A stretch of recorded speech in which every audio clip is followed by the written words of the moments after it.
Hello, everybody. What's going on? It's another Sunday. And looks like we get to see the bottom of the world there with Dean Stevenson, home on the Ranger.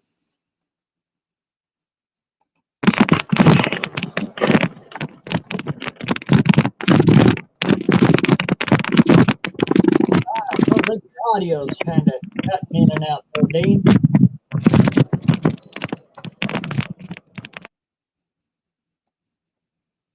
Try that. Oh, so who all we got in the house here? Of course, we got Mr. Dean Stevenson here showing us down under. And JB's Little Shop. What's going on, man? Looks like you had a good old time down there at the No Name Nationals. I'm sure sorry I missed all yous. And Mohawk 62, what's going on? Unfinished project? Up. What's going on? And I seen Damien in here earlier. There we go. First Responders Garage. Good to see you, man. And Colleen Tebow just squeezed right on in. How's it going? How's Damien doing? Oh. Let's see if Dean's got his audio fixed here. There we go. Hey, Dean.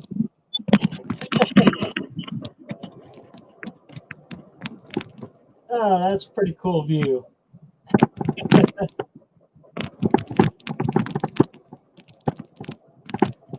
Oh, what's everybody been working on there?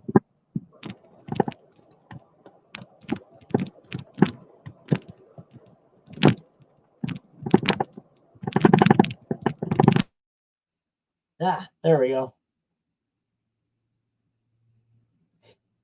Damien will be on shortly. He's cutting pizza, huh? Sweet. This past week, I've been tearing apart my dining room. I had a whole bunch of home repairs I had to do this week.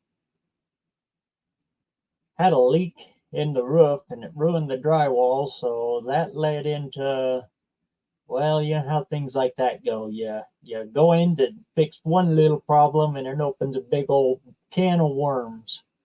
So yeah, I got my dining room all tore apart, rewired it, and all kinds of stuff. So that's what I've been working on. Nothing really car related or any kind of video I'd like to do for my channel. I don't want to get into the home repair stuff on all this. It's stuff I don't like to do anyway.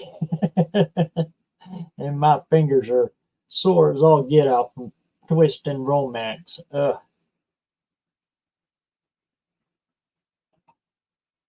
Other than that, I haven't had a chance to hardly even look at the car all week long, so.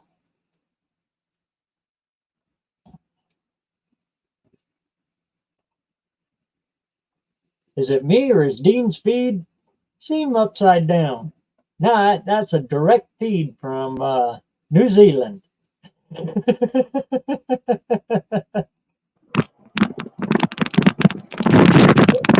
do this upside down.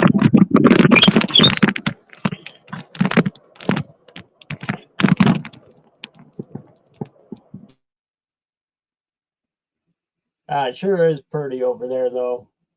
Even though I got to kind of turn my head upside down to see it right. Hey, but on this angle, you guys are driving on the right side of the road.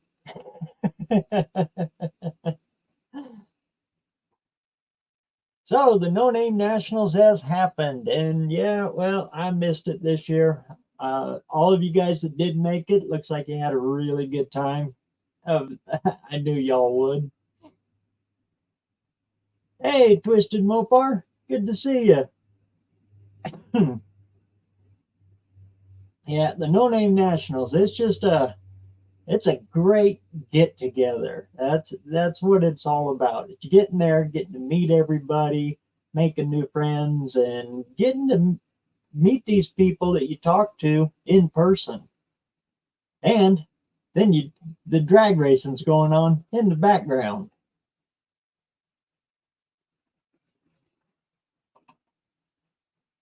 Yeah, we all knew that's the way it really did look down there.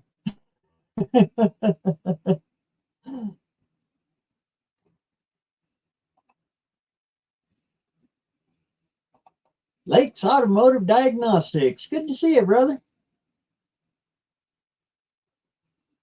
So yeah, that's what I've had my whole body dove into all week long is home repair stuff. And fixing everything that well, the one or two people that owned this place before me did. Ugh. Wiring. That's always house wiring at that. That's always fun stuff. Hey, would you looky here? Mr. John Wilburn, what's going on, man? Well, I just couldn't resist coming in here to show you the orange paper has no number for a change. It's orange. It'll be blank for a while. How's it going, man? It's going. I just thought I would swing in and say hi. We all missed you in Sykeston, and I was sure thinking of y'all. Let you be there in 2024. You betcha. It looks like you had a pretty good turnout, though, and everybody had a good old time. Oh, yeah. Yeah, I'm sure it all depends on who you ask, but the fact is that the pits were more full. We had more registrations. The gate was bigger. Yeah, everything was scaled up just a little bit. It's a hard one to tell from the videos because everybody's down in the pits. Everybody's walking around. Yep. You don't get a concentration of people in one spot. I bet there were even fewer people in the stands this year, but the gate was considerably bigger.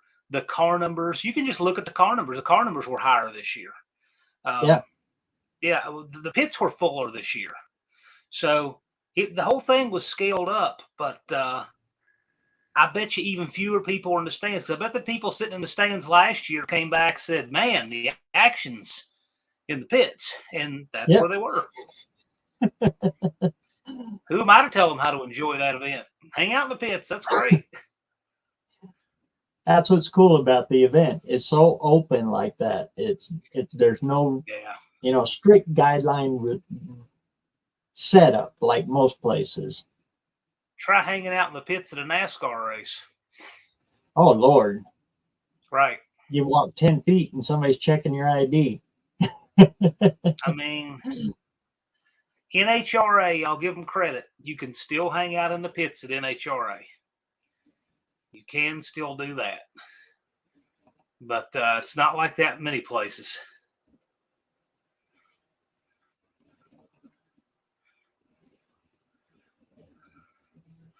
I see Dean's finally got his camera oriented the right way.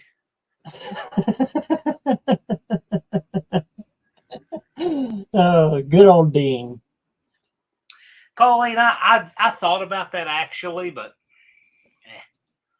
not worried about it. The main thing is we got our group photo on the track. Those that have been to the event get it, understand. And two, if Friday morning we do the group photo, I don't know. I mean, I don't know when you would do that necessarily, but it was all good. It was fun. Boy, the burnout competition sure lit up this year. It was rowdy. You guys were smoking them for our days. There were places on that burnout pit where the rubber dust was 2 inches thick. I love that shot of Busted Radio where the smoke was rolling up and over. Yeah, oh yeah. And you get that oh yeah. Spear light coming down through it. Oh, that was looks like wings. There was some wild stuff there.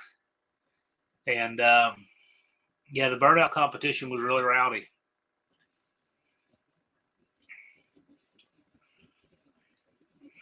How about And BMR made it. Dallas? How about Dallas and a Ford in 28-10-5? How about that? And a wicked Ford. He came out swinging. Yep. He's been running that Ford for quite a while, hasn't he? He's been sitting on it a long time. I mean, all I have ever seen of it until this past weekend was a corner of it out from under a car cover. And that's all I'd ever seen of it. But he had it out there and dusted it off and got the belts updated and got the, put some new tires all the way around it and all that good stuff and got it out of the mothballs. And it ran good. He improved on his personal best by a little more than a tenth and a half. I'd say it was a tenth and a half faster than it's ever been. Yeah, that car's no joke. Yep. Yeah, it's got a 5 in it. It's going to be running 5s. He's going to take it out again before the end of the season. And he said he's got to do a little bit of work on the suspension with the rear sway bar. And he's got to put a new fuel pump in it. But he believes it'll run in the 5s. He's going to Buffalo Valley with it, I think, before the season is out. It should run a 5 there.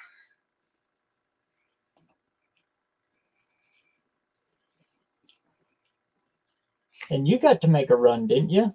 Yeah, I did. Cope peer pressured me into a run, and I did. I did not know it was going to be a pro tree.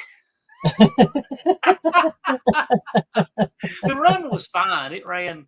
Actually, I think it was the quickest run it made that weekend, like an 8:12, 8:13 with the little motor. But I did not know it was going to be a pro tree. So I'm waiting for Top Bulb. When Top Bulb, I saw the whole tree come down and say, okay, I'm done. So we might have lost the tree, but let's not lose the pass, right? Because it's easy to lose both if you get flustered by it. And I'm like, okay, no point in reacting to this. So you should make a good clean pass. How'd it feel driving? It's fine. Hamey? That truck drives real easy because it's got a Crown Vic front end in it. So it doesn't drive like a 66 Ford truck at all. Oh, yeah. It drives really nice. I've driven it before. It's got, it's got a real crisp brake in it. Drives good. But, yeah. Not that I had anything for Polito anyway, but oh well. Yeah, it was looked like you had a good time there. I'm glad to see you got to go down the track this year. Actually hold the wheel and go down the track. I had that's pretty cool. 50 things on my mind all day, each day. It's just so much. People don't realize. I mean, it's not like all the stresses beforehand and then you get there. No, for me, it's before, but it ramps up during to make sure everything keeps running like it should. There's just a lot to do. I'm hoping Professor P will bring the Cookie Monster out next year. He ran into some brake problems and didn't get done with those in time, but hopefully he'll bring it out next year.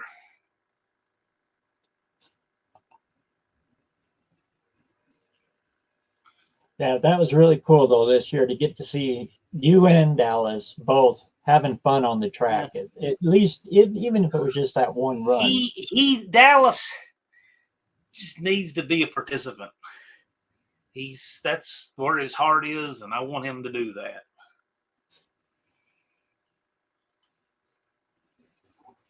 Because that's what it's all about, is having fun. Wherever you can find it. Yeah, I was not expecting the Nelsons to win the Red Light Ricky Award. Is that who got it? I was going to ask Andrew Nelson won the Red Light Ricky Award.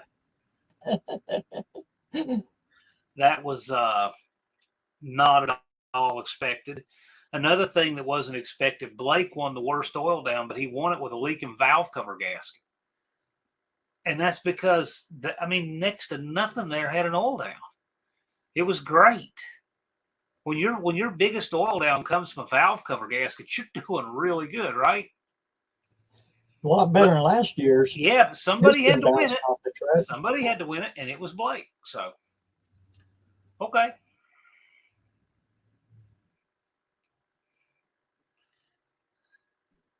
We need more slowest mini bike racers. Yeah.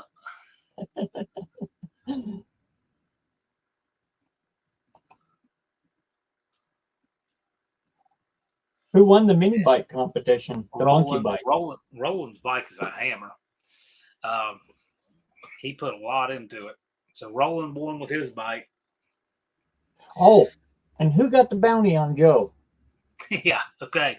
So Roland took out Joe in the bracket. Admittedly, Roland had a terrible light. Joe had a great light. Joe was in the right lane. The right lane was even worse than the left.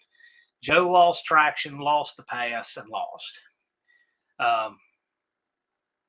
Coulda, woulda, shoulda, in a perfect world, good track justice. None of that happened.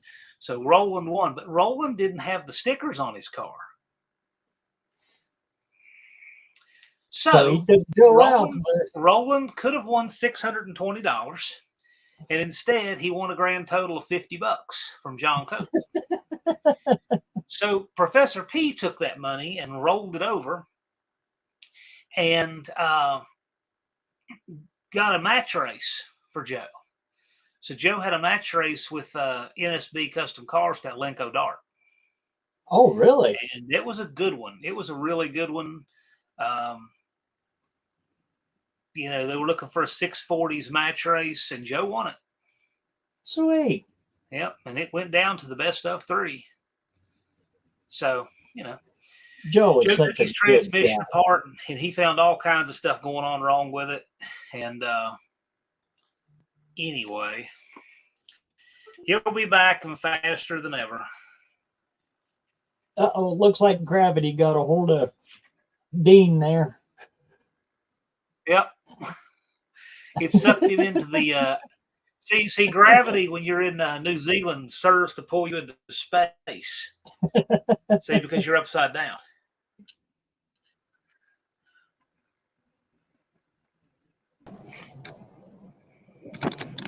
Yeah, M&M, we'll see what they do. I'm sure that Dart will come back quicker next year.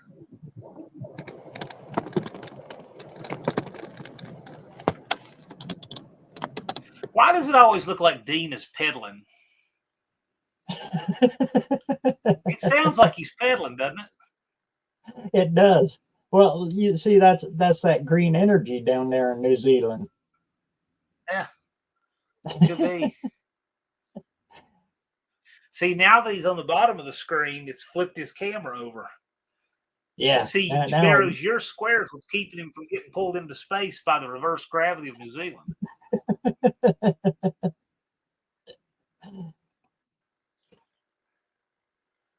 Yeah, the flat earthers will be all over that. See, I knew it was right. See, yeah. That flat earth stuff. Did you see where the guy who's probably the leading proponent of flat earth, he went out with some of his buddies in an experiment to prove the earth is flat. And so he goes over to this stretch of coastline on the water, and he sets these posts to measure the height above sea level over a couple of miles, right? And by his calculations that the light would go through the posts, it proves the earth is flat, which is true. But what he did is the guy on the other end, keep lifting it. So the guy on the other end eventually lifted up his post to get the light to come through to exactly the height it had to be if the earth is curved. So in their quest to prove the earth was flat, they actually proved on camera exactly the opposite. The post on the other end had to go up much higher than he thought, and it turns out the amount that he lifted it was exactly the height difference you would have in that many span of miles across that coast. He proved the earth was round in his quest to prove it flat. Made a real fool of himself. He pulled the videos down off of YouTube and everything. I loved that. I thought it was great. And he pulled them down?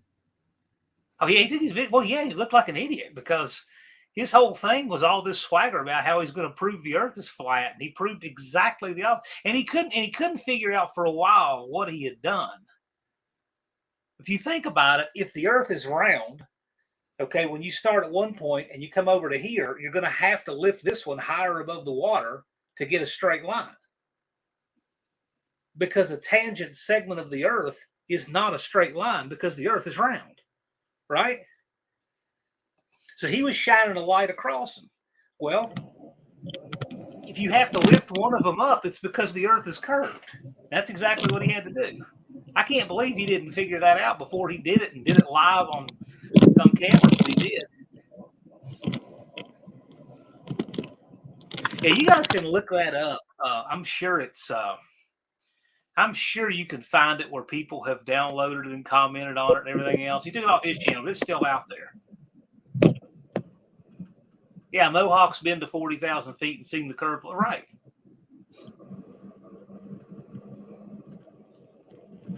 You know how they first proved the Earth was round is they proved it by when they had, I guess it was telegram.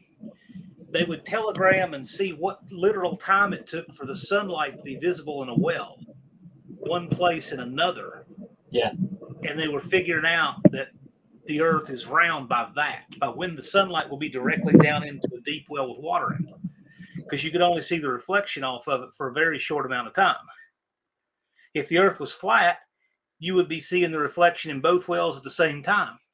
But once they had a mechanism with telegraph to know instantaneously, then they could prove it. That's when they first were able to prove it that way. But yeah. I knew a woman who actually thought it rained harder on the interstate.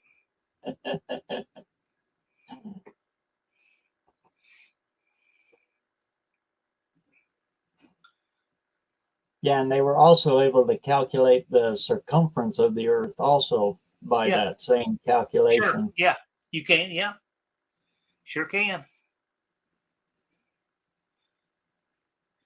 Sure can. Cool. I think it was, I forget who it was, Archimedes. Way back. Figured it out too. Mater's Workshop, there are changes coming to Monkey Bike 4 next year. But we'll see. The speed has got to get capped because, they're already going over 40 on those little tiny things. To me, would be really terrifying. Especially in flip-flops and a t-shirt. Yep. So, look for the rules to change. These people didn't care, and all the shorts and flip-flops and stuff on the monkey bikes, that's changing. If it's going to take another person at the front of the staging lanes to water box to tell them, nope, you got to turn around, that's what we're going to do. I don't want to watch somebody grind their leg to the bone wrecking at 40 miles an hour because they wanted to wear swim trunks on a monkey bike.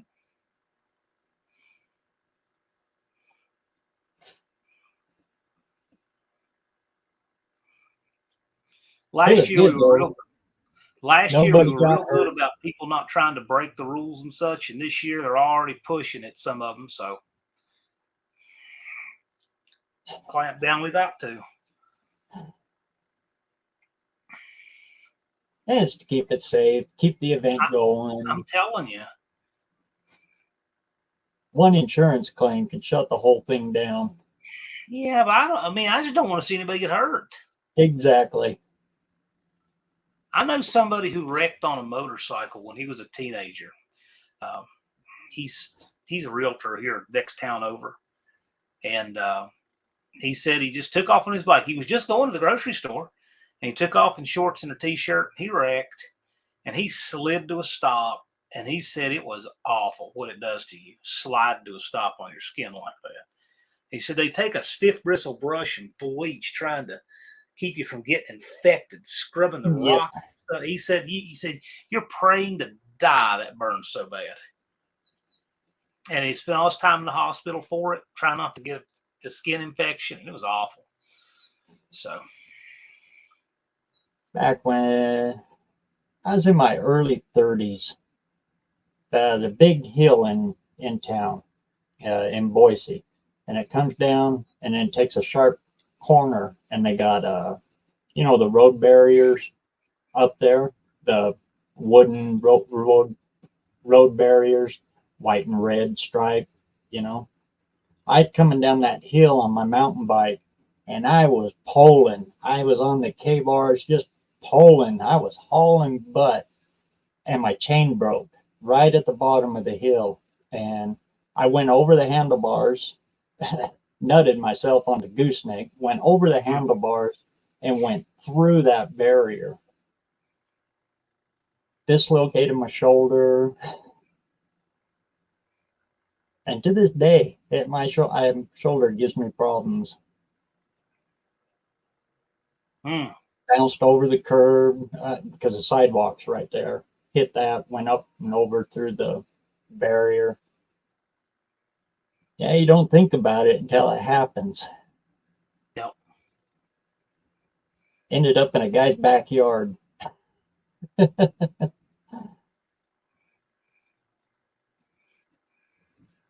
I don't know how fast I was going, but I was clipping right along.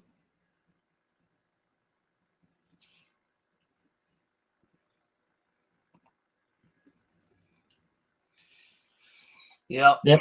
Yep. Same thing that happened to me. So Friday night after the track's cold, people are still racing and stuff. We got to block the track off. We had somebody get up on the track, and track manager was not happy about it when we were there. I'll tell you, that's the thing. As it grows, you have more of that kind of stuff.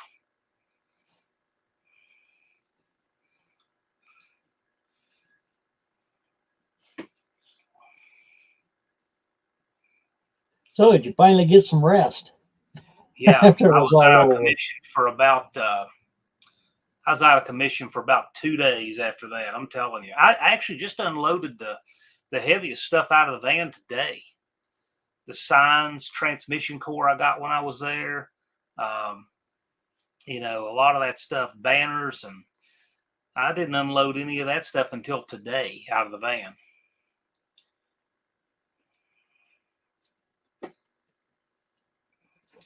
But yeah, still just catching up. It's a lot to do. Yeah, the behind the scenes stuff. Ooh.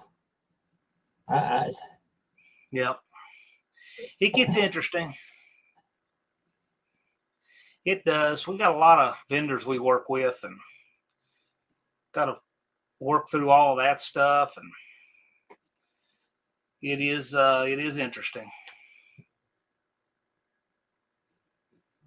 When we was doing the monster trucks, working with the promoters and all of that, the show only lasts one day, but what you don't see is it takes all week to get prepared for that.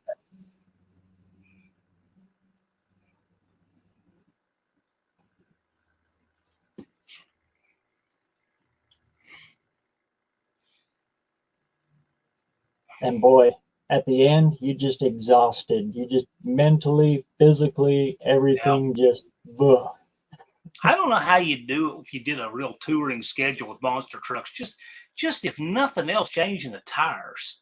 I mean, doing all that, you have to work on the trucks, all the road schedule. I mean, man, that would be a really tough, laborious. I would put it right there with a furniture mover, as far as, you know what I mean? It's tough. Yeah. Oh, yeah. Especially the scheduling. Out here out west, oh, you get a show in Denver, then you got to be in Phoenix the next weekend. Or during fair season, well, sometimes you got a Wednesday show or a Thursday show. That's wild. You're in Texas and they want you in Washington. Yeah. You think you may ever do something with a monster truck again? Absolutely not. I don't mean like touring. I just mean personally. You think you'd ever do a build like that? Nah. It's a There, lot of work, and it's not very practical. yeah, you can't do anything with them once you got them. I think the monsters that have a lot more practicality are the 48-inch monsters. You know, like the mini monsters. Yeah. Well, but the 48 was the standard before 1982. Uh-huh. Yeah. Bigfoot went to a 66. USA 1 followed shortly thereafter. There were some guys running the taller tractor tires and stuff like Cyclops and, Crusher and those guys. But by 1982, the 66 is what became standard, like the Terra tire. But really, the 48-inch tire monster was really much more common. I mean, I like the 48-inch tire monster. You see a lot of them guys running in the mud. Yeah. And we sold our 48s too. A guy that was building a mud racer. Right. Sold him those and the 2.5 ton axles. Yep. But as far as regular monster truck stuff goes, especially competition, the sport has moved so far. It's just out of sight now. It's crazy. They're basically like real life RC cars now. Yeah. That's kind of where, $100,000 gets you nowhere. That's not even a starting. I knew, even when I was a kid, I knew that's where it was going when Bob Chandler came out with that Bigfoot 8. I mean, I'm talking about the one that was CAD designed with the nitrogen charged shocks and all, had the 2.5 feet of travel on the wheels. I'm like, that's it right there. It'll never be the same. And what it did, though, I mean, they made the trucks more competitive. They get more air and faster and all that stuff. And they banned that truck for 8 months. But the worst part of it is not that it made them more athletic. The truck's more athletic. The worst part was, obviously, it made them so light. And all the steel and all the chrome and all that, character in the trucks and all the individuality was all just gone.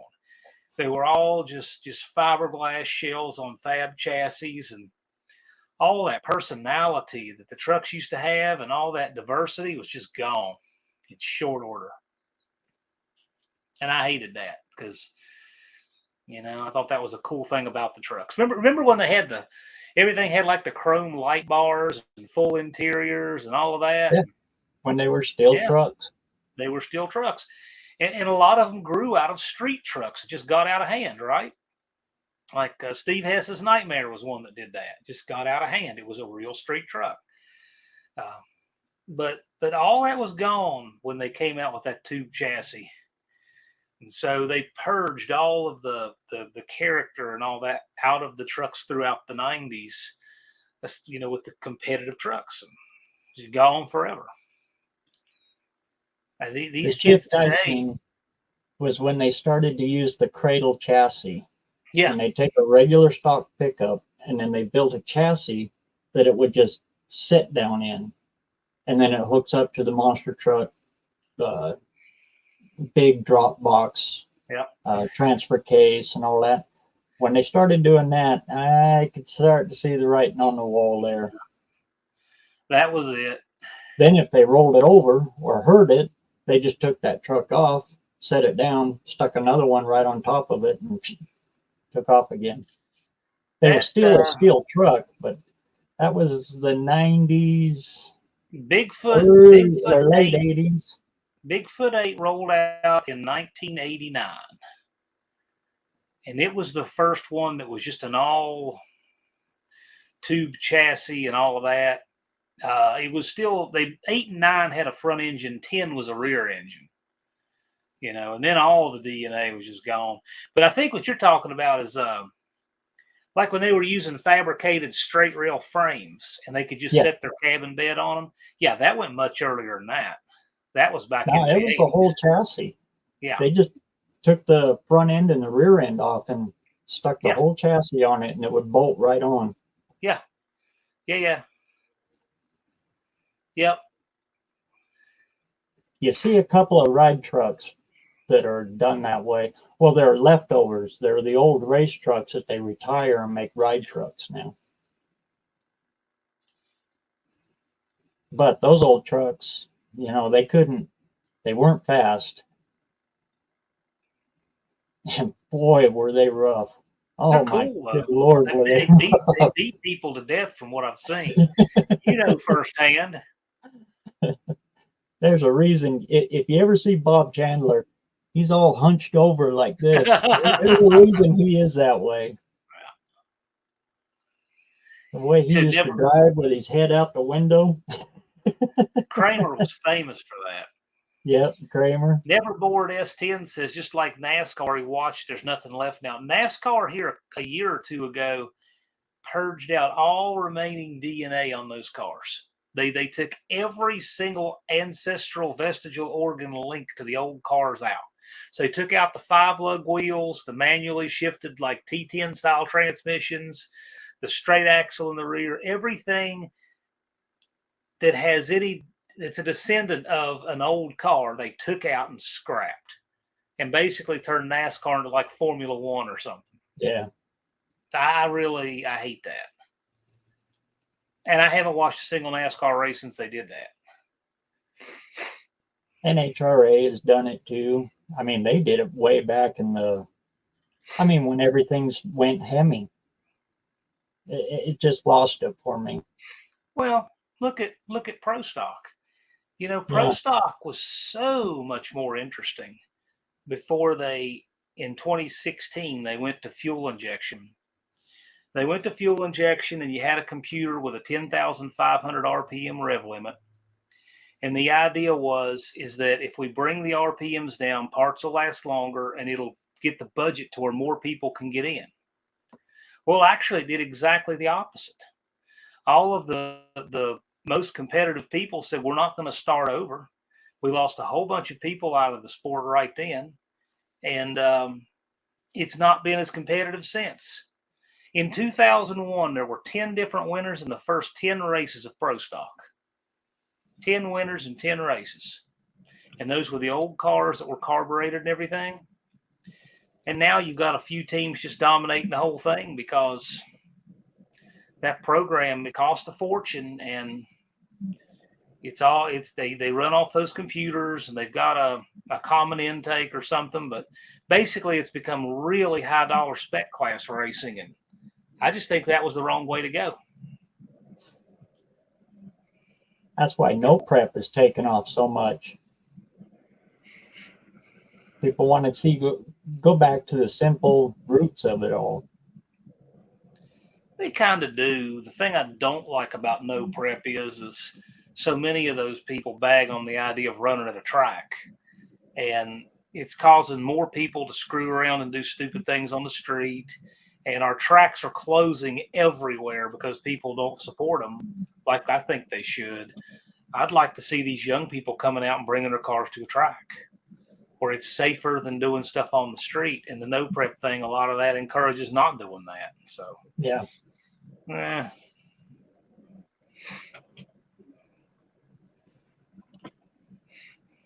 Yeah, bracket racing's great, but it's a skill. Yeah, take this job and shove it. That movie, they had bent the frame on the truck filming that. So Bigfoot 1 has Bigfoot 2's frame, and 2 has 1's frame. And from what I hear, 2 is I think they have restored 2. Did you know that? The only one he hasn't gotten back yet is the one with those the great big tires on it. Which number is that? No. Okay, so there are 2 with 10-foot tires, and one of them is Bigfoot 7. Bigfoot 7 was made for the movie Roadhouse. Yeah. And it had 66s on it. And after that movie, they put it on the circuit and raced it. And then they lifted it and made a 10-foot tire clone to Bigfoot 5. They still have 5. 7 he can't buy back. He's been trying to buy it back from that place in Orlando that uses the theme park. Yeah. That's 7. Number 6 is they found it. It's in a junkyard in Egypt. They found 6. They found 6. They're working on getting it back. That's the only one they didn't know where it was. 9 was stolen. It was stolen in customs in Brazil. It was in a shipping container. It got stolen, and that truck is still running down in Brazil, and they know right where it is. They've seen it running, but they can't get it back. That's the only one. So now they do know where every single one of them is, but that's the only one they can't get back is that one. They found 2. 2's been restored. 3 is undergoing restoration. Fortunately, to look like it did today. 2, they just put generic coach work from the 90s on it. I think that's such a shame. 4, I think they found somebody owns it, private collection. It's been restored. 5, they still have. 1 and 5. I just did pictures with 1 and 5 last year. I saw it. And 7, they know where it is and can't buy it back. And 8, they still have. 9, let's see. Yeah, 9 was the one that was stolen. And I don't know what happened from 10 and up. They have some of those, and some of them they don't. Yeah, 5 was the truck outside the shop in St. Louis. That was 5. And they do still have it. And I did not realize till I got to looking at it, that thing uses a big open chain drive off the transfer case that's completely open, like a bicycle sprocket. And they have to grease at every event. It's not even contained in anything. I thought that was crazy. Oh, we lost Dean again. They had exactly 2 sets of the Land Train tires. One set goes with 5. The other set went with 7. He's trying to buy 7 back, and they will not do it. So who knows? He may eventually get 7 back. Bob Chandler's 80. What is he? 82. Something like that. He's way up there now. Yeah. And he's pretty much all out of it. Yeah. He just travels around. He's really checked out. His daughter is mostly running it. His daughter and son-in-law. But he's paid his dues and put a lot of time in. If they do manage to get 7 back, I at least think they should put it back like it was in the movie Roadhouse. How the most people remember it. I think that will be really cool. Or keep it on the 10-foot tires and actually, do some stuff with it, exhibition stuff with it, with the 10-foot tires. That'd be pretty cool too. But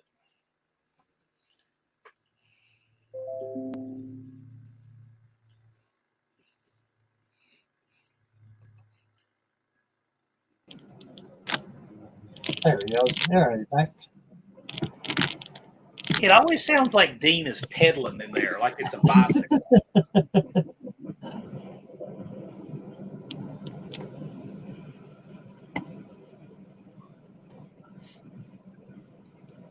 If I can catch Bob Chandler in a moment of weakness, I might get him on a Friday. It's a long shot. We'll see. I'm told you got to catch him in the right mood.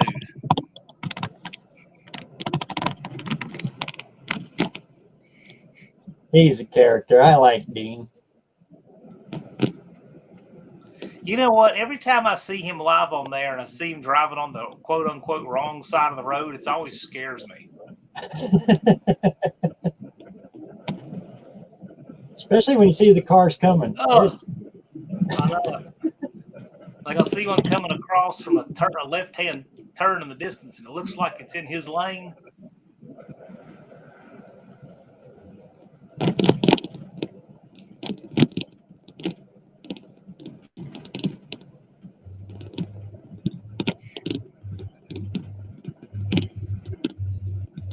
But in the monster truck runs, the independent guys, the independent promoters and stuff like that, That's where you see a lot of the really interesting stuff. Oh yeah.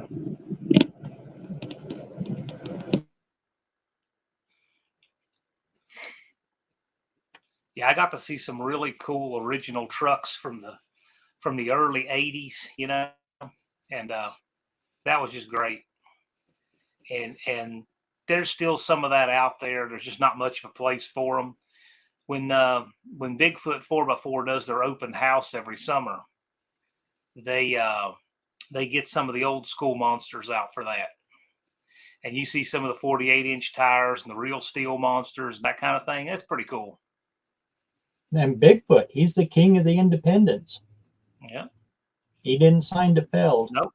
He never went to that Pace or Feld or whatever it is now. He says he wishes he had in hindsight, but I don't know. He would have made more money. He would have made more money, but I'm kind of glad for the mystique of it that he didn't. It's always kind of made Bigfoot a unicorn in a sense, But I'll tell you what I want to have on. So, there's this thing that the thing is, who was the first to crush cars in front of a crowd, right? There's a little bit of dispute about that, right? So Bob Chandler, of course, says it's him. I and most people are pretty well convinced it was not. We think it was Jeff Dane at Great Lakes Dragway a year before in 1980. But I've talked to Jeff Strand, who said that his truck had tires on top of a car in front of a crowd before he owned it in 1982. So that's Thunder Beast. And then there are people that say that Cyclops had crushed cars with the tractor tires before all of them.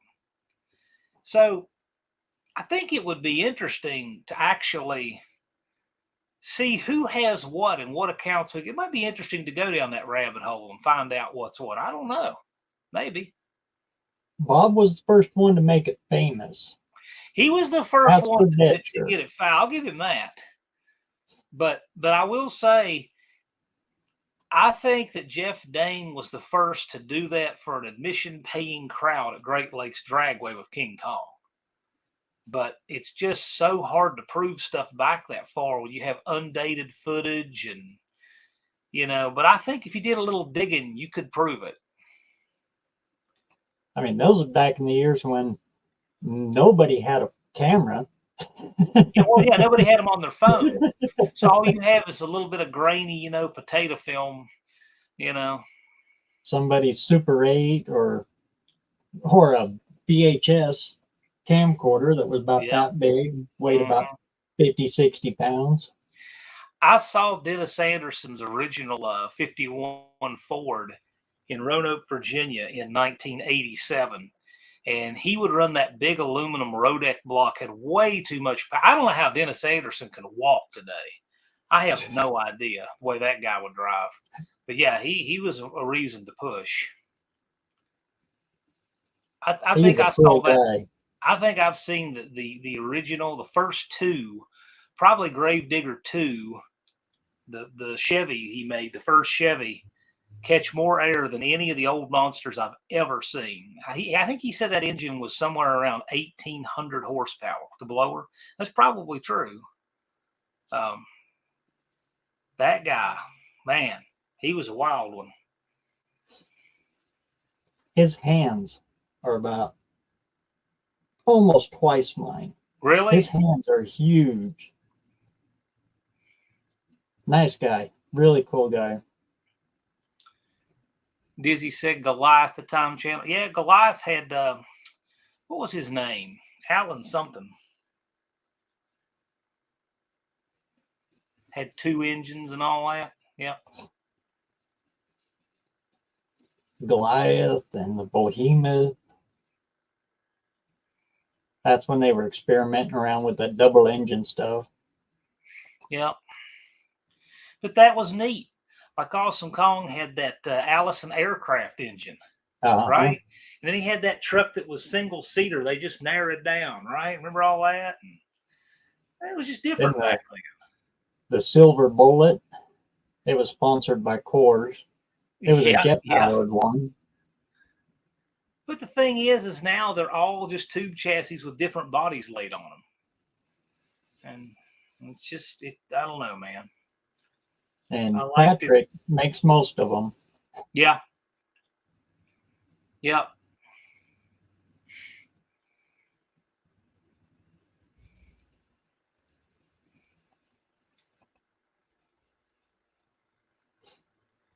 Yeah, old Dennis, he was quite the guy. That was Yeah. back when him and Bigfoot and Barefoot were like setting the trend. Yep. USA Yep. one, he kind of fell out there at yeah. He built Always 3 took out trucks. 10 times. Jasmer built 3 trucks and still has all 3. And he's got to be pushing 80. Has to be. He's a little bit younger, I believe, than Chandler, I think. But he still, I think, even as of a few years ago, says, well, when things change with the sport, I'll get my trucks back out. I'm like, dude, they left you behind. But his trucks are cool. He still has all 3. I think it was the second or third one that got wrecked again and again and again. The first one never did, fortunately, but yeah, whatever. I think it's cool. Yeah, Awesome Kong Yeah. had Allison. Yeah, Heavy. Oh Lord. those trucks weigh over 20,000 pounds, 25 some of them. What was your ride truck? What was the weight on it? Oh Lord, I'd have to ask Dad again. Well over 10,000. Oh yeah, yeah, for sure. Well over. And the funny thing is we hauled that all around the country with a little Cummins diesel, 12 valve Cummins diesel. Mm-hmm. Yep. Would you have just like a With the gooseneck, Allison transmission. like a gooseneck lowboy trailer? And No, it was in an old school bus oh, that's right. That's right. I saw the picture. that That's we right. kind of made into a ramp truck. So it had the living quarters in it and everything. The truck went up Oh on man. the school bus, and then we had a trailer behind it that held the tires and all the gear and stuff like that. Mater, if somebody wants to bring a monster truck, they're welcome to do so. I remember Barefoot had one of the weirdest arrangements in the front end I'd ever seen.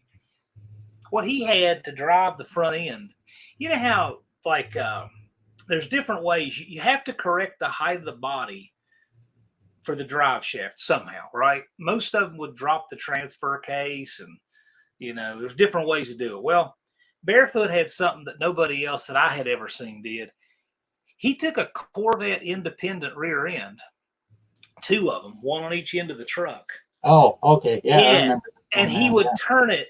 He would turn it so that he would have it sideways, and he would turn it so that the power would go in, and then use that to run it. I'm assuming it had a locker of some kind or a spool, and block off one side, and you would have power output coming out of one side down to your axle, and then flip the pinion of that straight up. It was the weirdest thing, but it worked.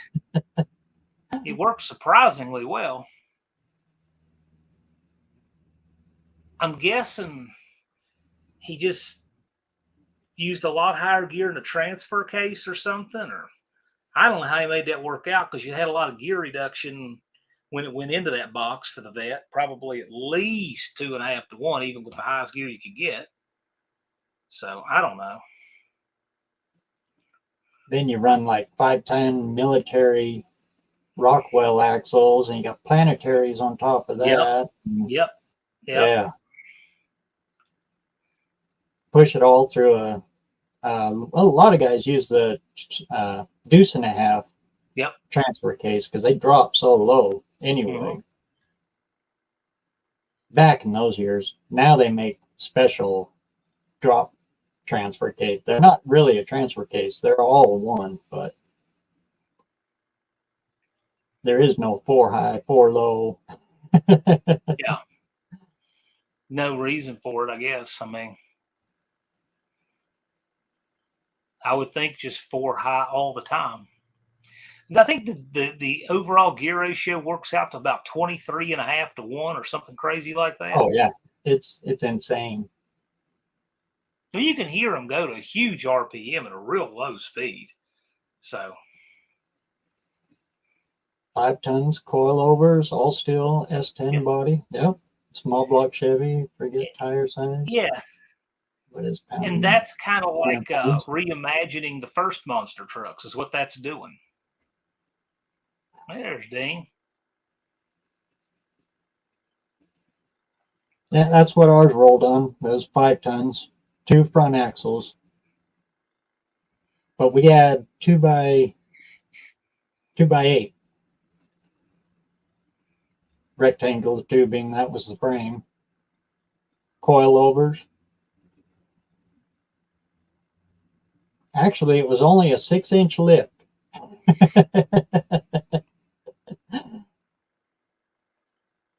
Because that's the springs we used. Yeah. So you said it's really rough going over the cars. Oh, so, good Lord, yeah. You've crushed cars before. I certainly never have. What's it like?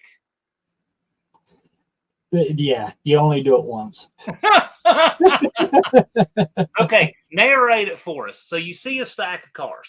What is your technique? Tell us how that feels going. Like, what do you do to go over them? And what are you bracing for? What are you dreading? Well, Dad's the only one that did it. I never rolled over them. Okay. But the hard part is the B pillar. You really got to watch the B pillar when you're tired. When you get your second set up above and your front hits that B pillar, if you don't hit it right, she'll roll you over. The structure of the car. Because what if they really crush down the A pillar and want to knock you over to that side? That's why you hardly ever seen, well, in the beginning, they put a couple pickups out there, but after that, they pulled them pickups out. You don't do pickups. Yeah. They pulled up in half and they toss you. I could see that. Well, most of the time when you've seen pickups, they're doing them long ways as a pair. School buses don't. School buses are built tough. You know, I'm surprised how much it takes to flatten a bus. It's a lot. It doesn't look like it, but it is. Those things are designed on every angle to be stronger than all get out. It's not like an RV. That's why they use those for launches now. Backflip ramps and everything. You'll see a school bus for that. So what, when you were touring with the school bus, what kind of mileage did you get? We pulled about 6 to 8. Yeah, that's about what I figured. Fully loaded. What kind of speed were you making with it? 65 was as much as you get. That's flat running. Okay. Pedal to the floor. You pull the throttle lock, and that's your cruise control, because 65 is the best you can go. I bet a gear vendors would have gone a long way back then.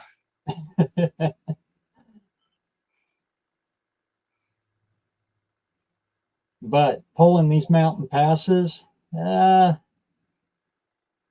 into Butte, Montana, that's one of the worst passes on the east side of Butte. We had to stop about 6 times to let the bus cool off going up that. Man. And it's hazards on 20, 15 mile an hour all the way up. What kind of grade? I mean, what kind of elevation change you doing? Oh, it's tremendous. I'd have to look it up, but. Well, how many feet are you where you are? 6,000. Okay, yeah, you're up there. we're between, depending on where you are. And I'm down in the valley. Yeah, we're from 22 to 3, depending on where you are. And you're twice that. Wow. That one and Cabbage Pass used to be extremely. In fact, there's That's the most, used to be the most notorious pass in America was Cabbage. That's right outside of Pendleton, Oregon. Mm-hmm. But they recut that one, so it's not so bad now. But other than that, I would say probably the Butte, Montana, and then you got the doubles, Soldier and 4th of July, right outside of Coeur d'Alene on the Idaho-Montana border. Those two are pretty brutal.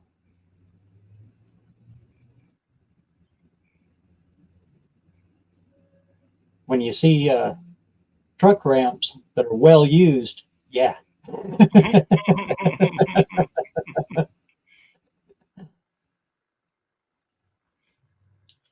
Yeah, when your truck ramps look like a burnout pit because there's so many different sets of tracks going up, that's a bad sign. I bet you did have to gear down a lot and really take your time off the other side of those things.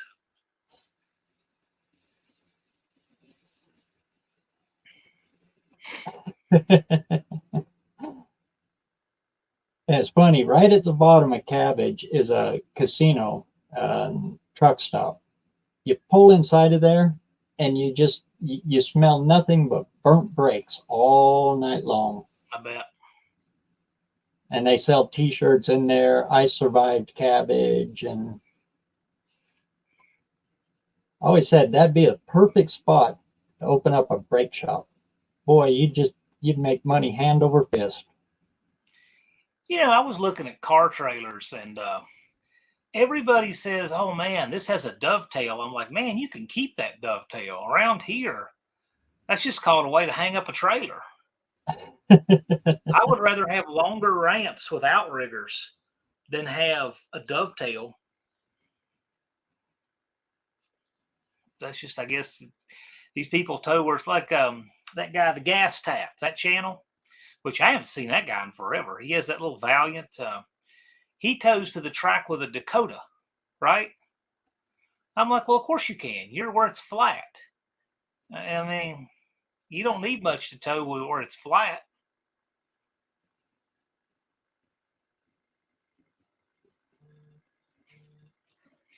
Gotta grab this Nice thing call. about the bus is We'll see you, we were BareRose. so long to the hitch that it was almost like a logging truck. That trailer behind the bus followed the footprint of the bus. No matter where you went, no matter how sharp a turns you did, it always followed you.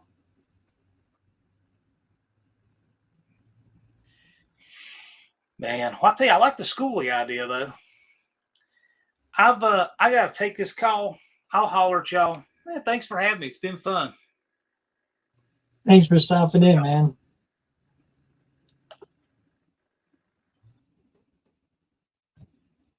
Always good to see old John.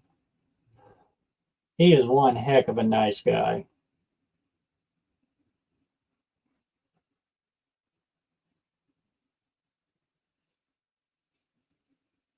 Yeah, the good old days of rolling around the country in a cut in half school bus. In fact, I think I got pictures of it here somewheres. I think I showed y'all pictures of it.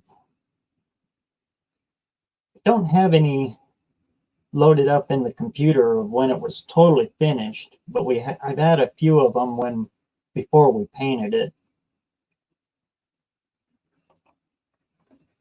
Hey, Justin, good to see you. Don't you love this cold weather we got all of a sudden? Justin's just about 45 minutes north of me. 30 minutes, 45 minutes, depending on how long it takes you to get through the dang city. I do everything I can to avoid that city.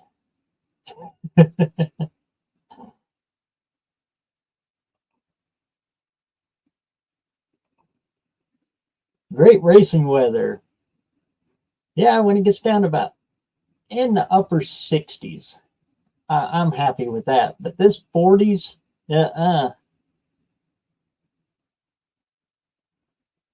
Well, it says on my computer here it's 60 degrees outside, but yeah, my thermometer out on the porch, yeah, she was struggling to read 50. Ready for winter? Oh, heavens no. I'm never ready for winter. But I still got more stuff to move around, and yeah. I did get a plug-in wired in for my tractor, though. I screwed up last year. I wired up a plug-in for the outside from the shop over so I can plug in the block heater on my tractors.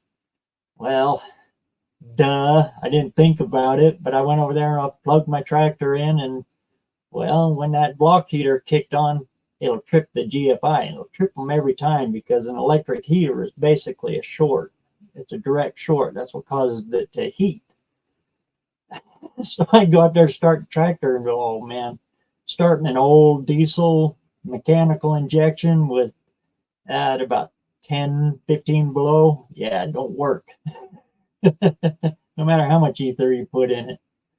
So I screwed that up last year. So I set another one, and I'm running it without the GFI. It's a designated one for that. So I did get that part done.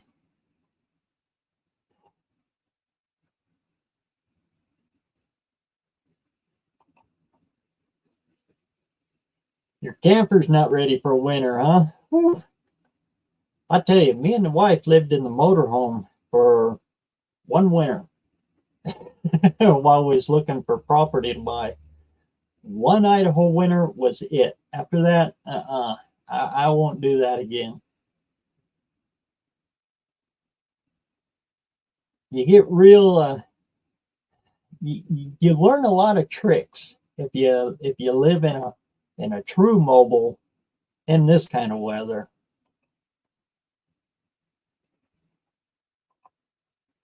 Was looking at property in Montana, but when I saw the average weather, I stopped. Montana can get brutal, especially depending on what side you're on.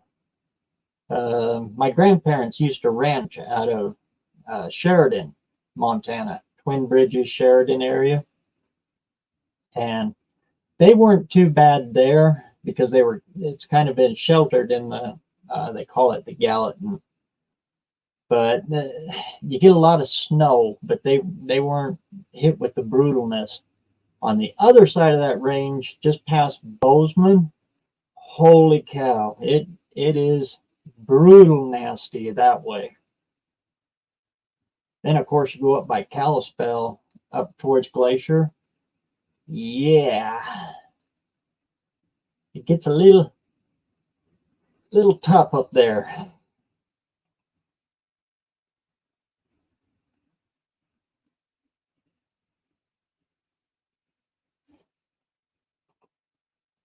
That's pretty good, Michigan. Yeah, I sure miss those old yards out there.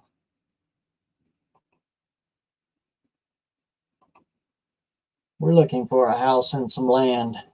Yeah, I can't recommend that to people enough. I know it really sucks buying and over renting, but oof, when you own it, you own it.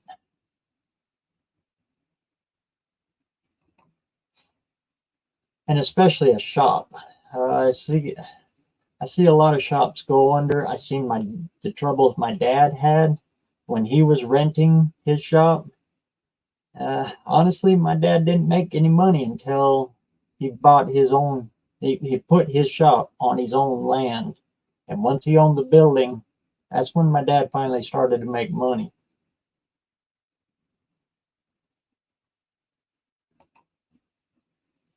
Sam Coker, hey, what's going on, man? Good to see you.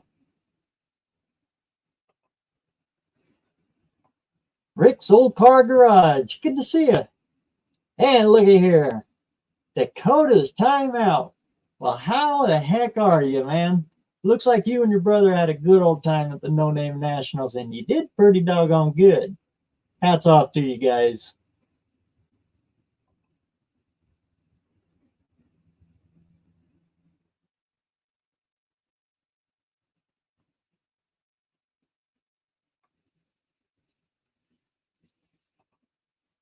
Good climate in North Carolina. Got 12 acres on a river. Land used to be cheap, not anymore. Yeah, we were actually looking towards North Carolina. I always wanted to get up by the Smokies, the Appalachian Mountains there. And at one time, you could get okay property up there.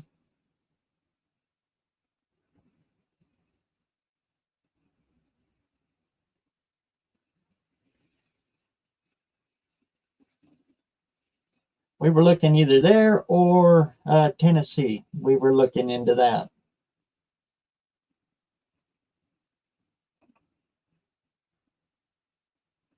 What gloves do I have? I very rarely use them. The disposable ones, I just use the Harbor Freight handy ones.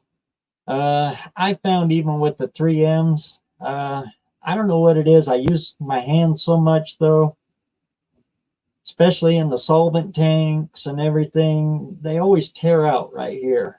And yeah, so I very rarely use them, even the 9 mils. The black, they're supposed to be solvent resistant and all that. Yeah, I'm rough on them. But at the resto shop, I was constantly changing them. When you get a car body down to bare metal, you know, you got to keep all the contaminants away from it. Oh, Lord, I went through boxes of gloves.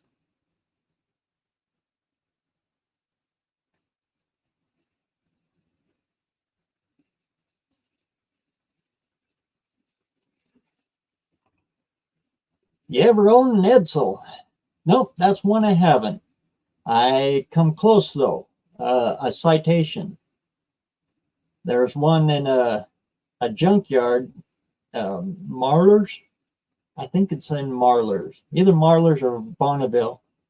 And the guy was going to sell it to me for $1,500. And I should have done it, but well, I ended up buying another Ford instead. But it was a 61, and in the Edsel, I'd always wanted a 58. The 60 just, it didn't look like an Edsel anymore. It was looking more like everything else. But the car's, for being in a junkyard, it's actually in really good shape.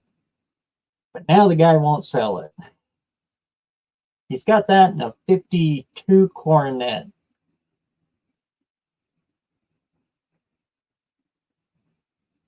That he was going to throw in a package him. He was going to package him up for me for $2,200.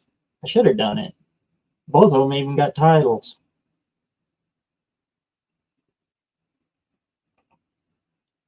I'm about an hour from the Great Smoky Mountains, huh? Sweet. It's absolutely beautiful there, especially right around this time of year when you get the leaves a changing.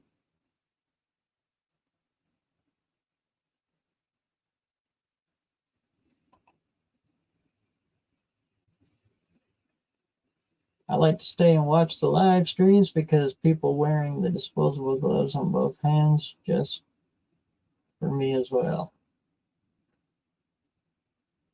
Because people wearing the disposable gloves on both hands, just for me as well. And I'm all about the feel too, so I can't wear gloves.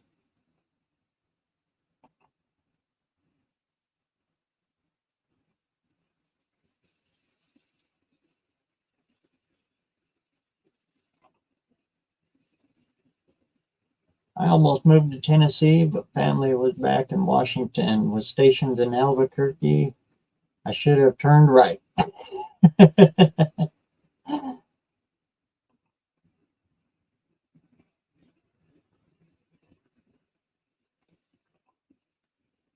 know a guy who bought property in Kentucky. Was a nightmare to put in a well. Oh, there's a little town called Mountain Home here in Idaho. And in between Mountain Home and Boise, on the well, as you're going towards Boise, which would be west, on the left-hand side of the freeway, all of that land out there was for sale at one time. You could buy like 10 acres for like $5,000. It dirt cheap out there. And a lot of people were buying it up, but putting in a well, yep, that's when you find out that cheap land out there is extremely expensive. It's all on lava rock. Oh, and punching through, there's lots of water under you, but punching through that lava rock is expensive.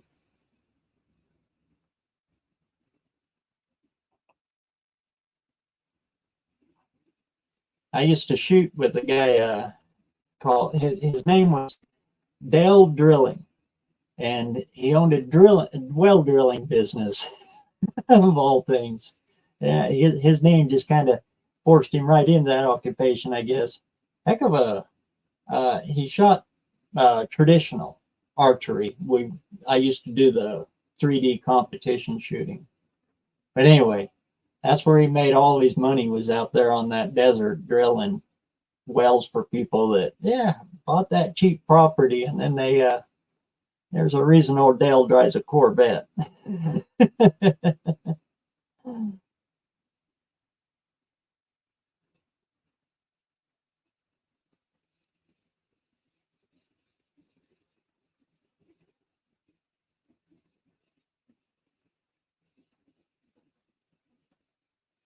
Let's see, get caught back up here.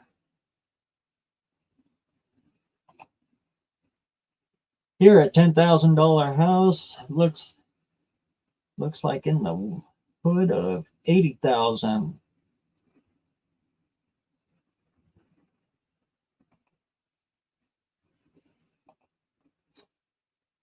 If anything, I'm going to move to a state over and set up shop next to BareRose Garage. From what I read in the news, you don't have to go too far. It sounds like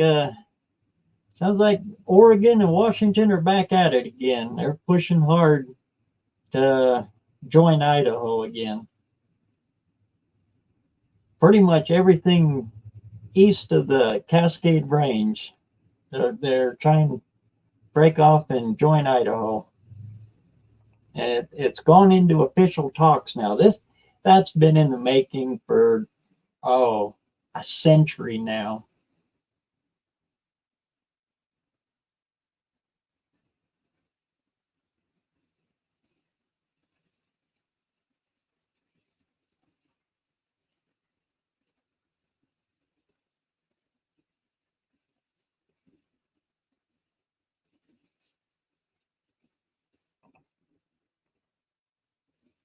The crazy thing is, it's only the metro area that are turning communist. Every other part of the state is totally conservative. East of the Cascades is like another country. Yep. You get over into, what is it, Evanston, the whole state changes. And Yakima, the Tri-Cities.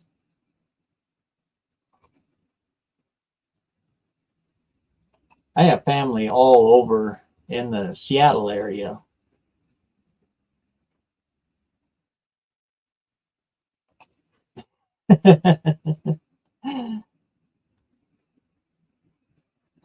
Oregon is the one really pushing it. They've almost got all the counties. The latest one to join, I guess, was what county is that? Where Bend, Oregon is.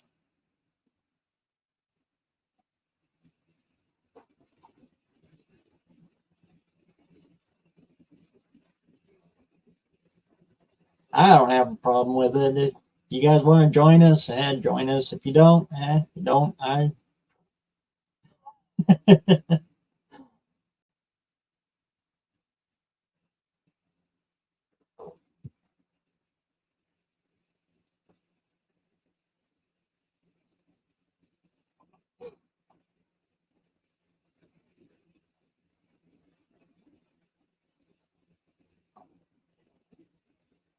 Raleigh and Charlotte mess up North Carolina. Atlanta messes up Georgia. Yeah, that's generally the speaking what happens in every state. Here in Idaho, it's Boise. Boise's the only county, well, Ada County, not Boise County, Ada County. Boise's in Ada. Idaho City is in Boise County. I know it's confusing as all get out. And Idaho City's great. But Ada County is the only one that emission tests, and well, it's the only one that does all of the modern stuff. Everywhere else in Idaho, yeah, they just want you to, leave you alone. That's the motto of everywhere else.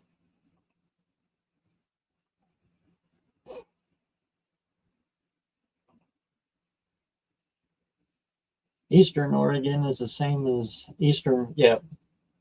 And in fact, they look a lot the same.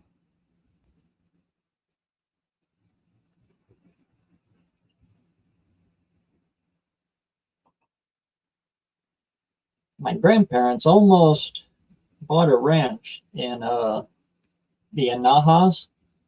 It's on the west side of Hell's Canyon. And on the Oregon side. I'm glad they didn't. Ranching in Hell's Canyon is nasty.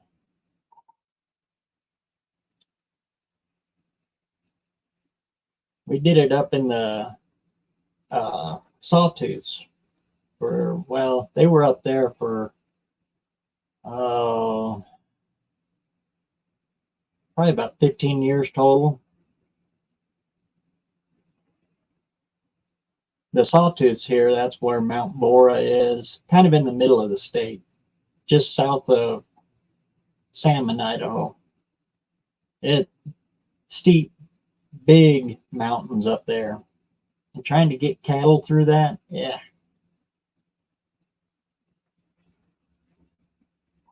Cowboys in that section of Idaho, they're a rough breed.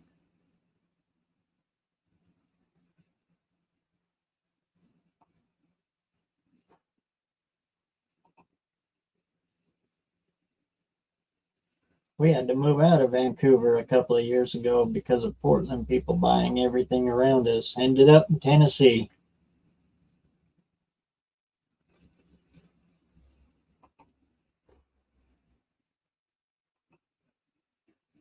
Yeah, that's what happens when they do away with sales tax and open up on the yeah, all of the state aid, federal aid stuff.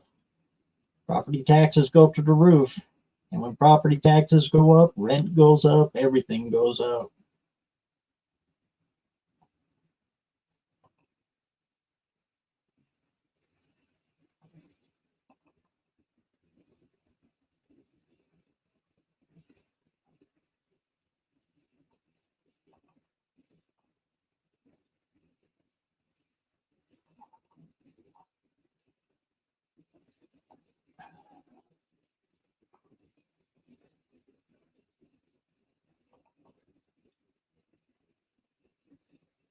It's not off the table.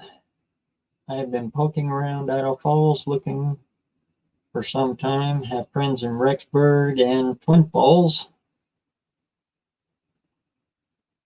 Idaho Falls, I would suggest the outskirts of Idaho Falls.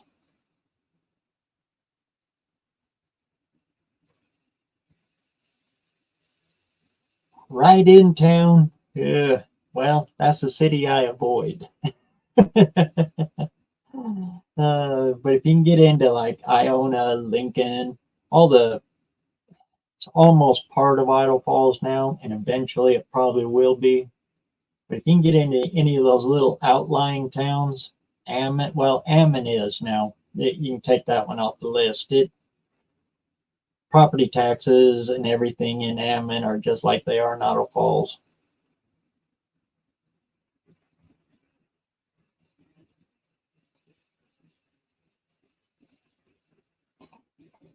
Yeah, just barely. I call that Purple City.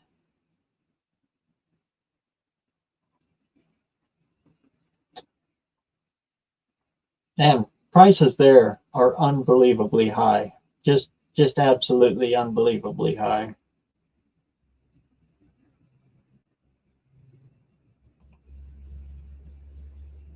Rexburg, right? Madison County is a little different. I'll just leave it at that.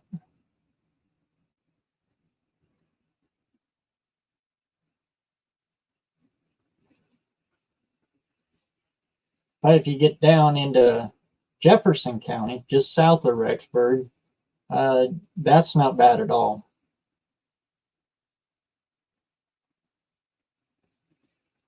And it's like 10-15 minutes to Idaho Falls. It's just barely north.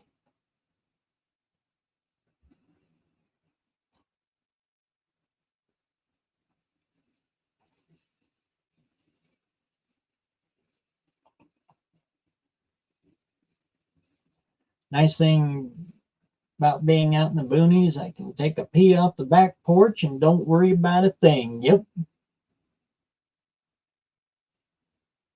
And my neighbor can't even see it.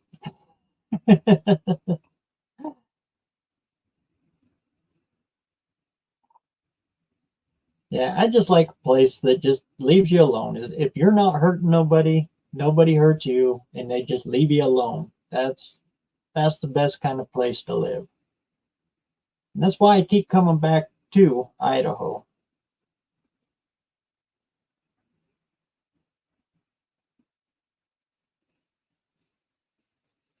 We get a lot of influx from out of staters, but usually after the second Idaho winter, they pack up and go home.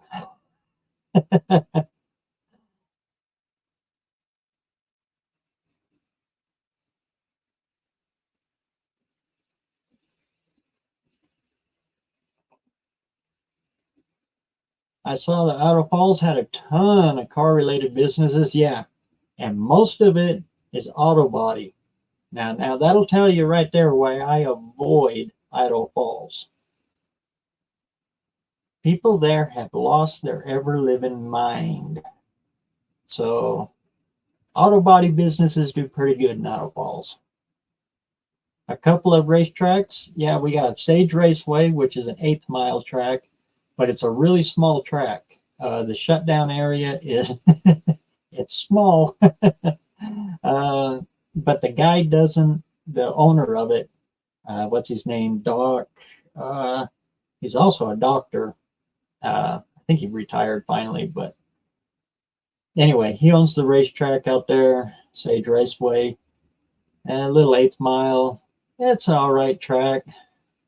And then they have Noise Park. They changed the name. It's not Noise Park anymore, but good Lord, I've been going out there since I was since I was in my mama's belly. So it's going to be Noise Park forever for me. Anyway, that's a little 8th-mile oval track, dirt track. And right off the side of it, they've got an off-road track. Machine shops? Yep. Actually, we have some world-renowned machine shops here. One in Idaho Falls and one in Blackfoot. And even a chrome plater. That's not in Idaho Falls, though. The chrome plater guy is in Rigby. He's kind of spendy, but yeah, he still does it.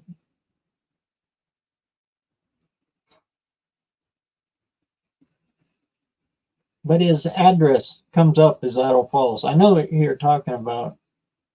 He's right next door to Intermountain Auto Salvage. I think of that place every time I see you, Auto Salvage. I don't know. The names just kind of go together.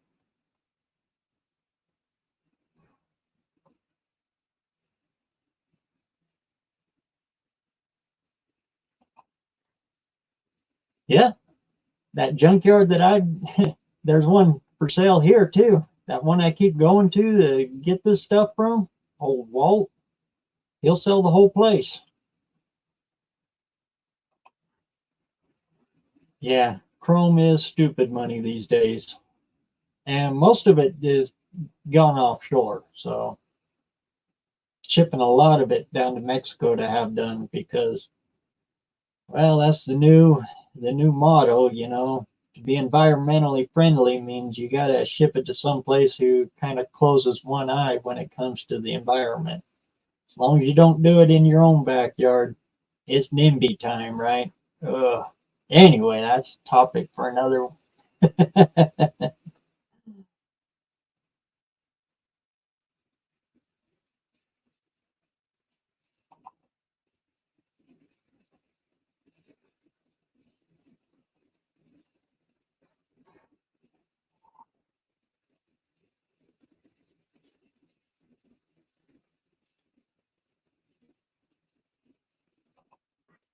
We spent about $1,800 moving hour away, 4 cars and 2 U-Haul loads. The last big move we did was, well, when moved the wife from Medford, Oregon back here. That was a chore. Took a 5-bedroom house, stripped it down to as much as we could. Took, I think 4 loads of stuff to the Goodwill, had a yard sale. Stripped it down to fit it all in a, what was it, a 24-footer U-Haul box truck, and headed to Idaho. All those boxes you see in my shop that are up above there, those are all boxes from all that. That's all the leftover stuff.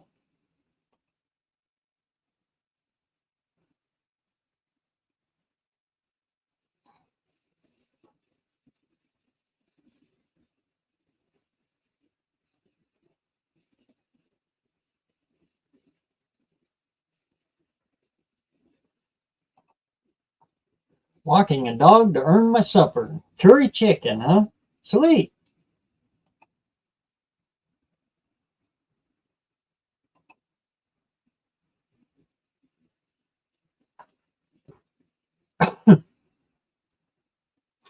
Tennessee just looks compelling to me. It always has.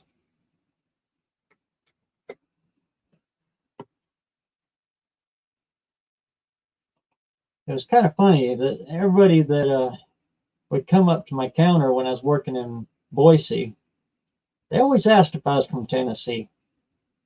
They said I had an accent. I don't hear it. I hear people from Tennessee, and I don't hear it from me. But no, I was born and raised in Idaho.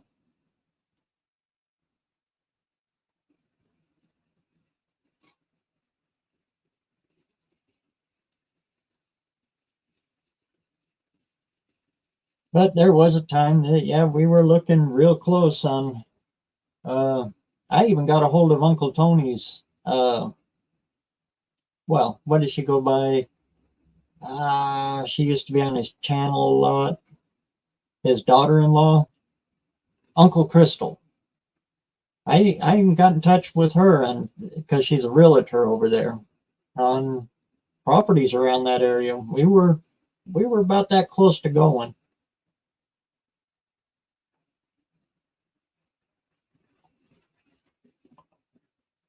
Yeah, especially being a desert person. Ooh, if it gets over 20% humidity, yeah, it's too much for me.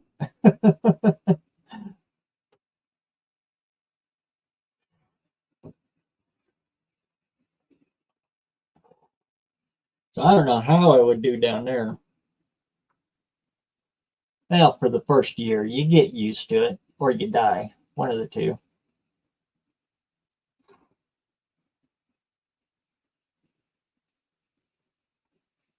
And I've also heard that it depends on the part of Tennessee you're in.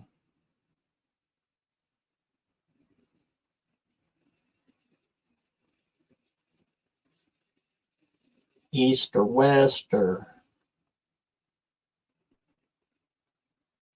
I like the climate there, and the fact that Tennessee is a lot like Idaho is when it comes to cars. So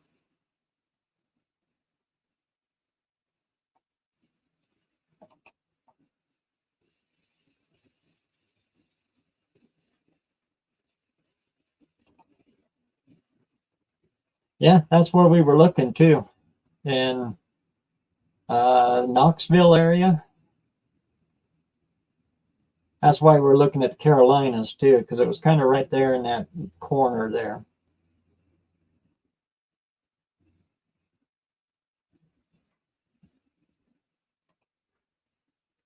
Man, that would be nice.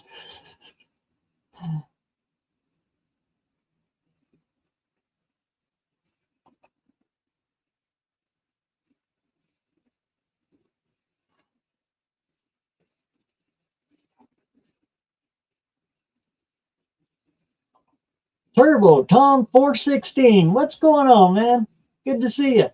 That was so cool. You made it, brother. You made, not only did you make it, but you sent that little T down the track. That was so cool. Very happy for you, man. I told you, just hang in there. You're gonna get it, and you got it.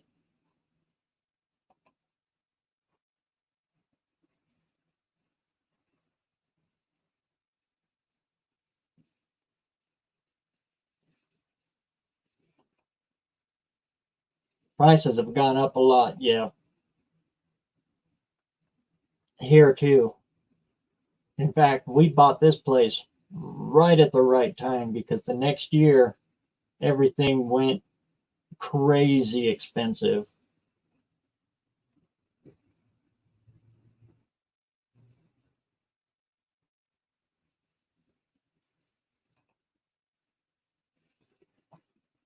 Good night, Colleen. Thanks for stopping in. Say hi to Damien for us.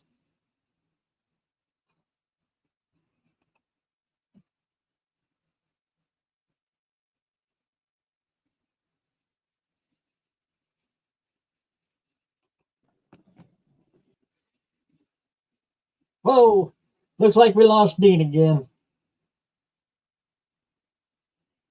Yeah, I think I'll call it a night too. I'm exhausted.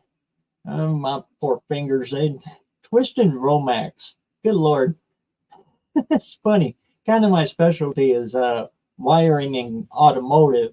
But when it comes to wiring in the house, ah, I I brutally hate it. Stick me on 12 volt all day long, and I can just keep right on going. I'm in my happy place. Out here though, in the house, yeah, pulling Romax and trying to get all them wires back in a little teeny tiny box. Anyway, thanks everybody for coming out this Sunday. Just, watch for this week. I might do a pop-up live. I don't know what day it's going to be, but I might have something brewing out in the shop for one last before the snow flies. Might have a special guest coming in. If you see a pop-up live come up, stop in and check it out. Anyway, thanks everybody for coming out. Everybody in the chat, you guys are great. And we'll do this again. Until then, get out there and get some metal hot. And we'll catch you all in the next one.